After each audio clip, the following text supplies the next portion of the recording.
স্বাধীনতা বিরোধী দলের মিথ্যাচারের সমুচিত জবাব এবং দেশ পরিবর্তনে ধানের শীষের পাশাপাশি গণভোটে হায়ের পক্ষে রায় চাইলেন বিএনপি চেয়ারম্যান তারেক রহমান। 12 ফেব্রুয়ারি নির্বাচনে ঘর থেকে বেরিয়ে এসে জনগণকে নিজের ভোটাধিকার প্রতিষ্ঠার আহ্বানও জানান তিনি। রাতে রংপুরে নির্বাচনী জনসভায় তারেক রহমান এসব কথা বলেন।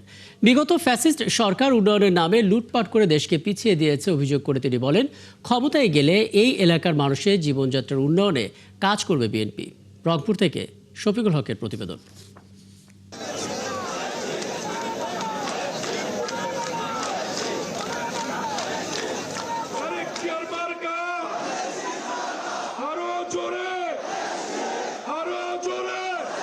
দীর্ঘ প্রায় 2 যুগ পর নির্বাচনী গণসংযোগে উত্তরের জনপদ রংপুরে তারেক রহমান।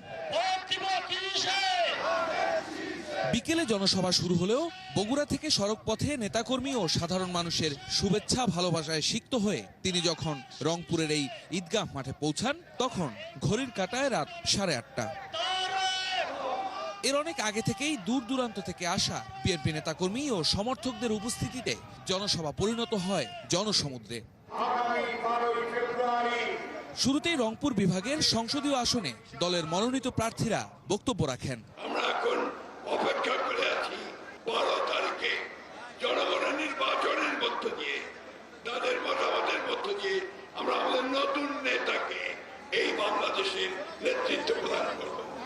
লাখো জনতার সামনে প্রধান অতিথির বক্তব্যে আগামীর বাংলাদেশ নিয়ে দলের ভাবনা তুলে ধরেন তারেক রহমান। জানান, রংপুরকে নিয়ে করা বিএনপির পরিকল্পনাও। আমরা পরিকল্পনা গ্রহণ করেছি যে ইনশাআল্লাহ 13 তারিখে বিএনপি সরকার গঠন করলে পরে আমরা কৃষিজাত পণ্যের যারা ব্যবসা বাণিজ্য করেন, যাদের ইন্ডাস্ট্রি আছে, তাদেরকে আমরা বিশেষ সুবিধা দেব, যাতে করে তারা এই এলাকায় এসে তাদের নতুন মিল ফ্যাক্টরি স্থাপনের কাজ শুরু করেন।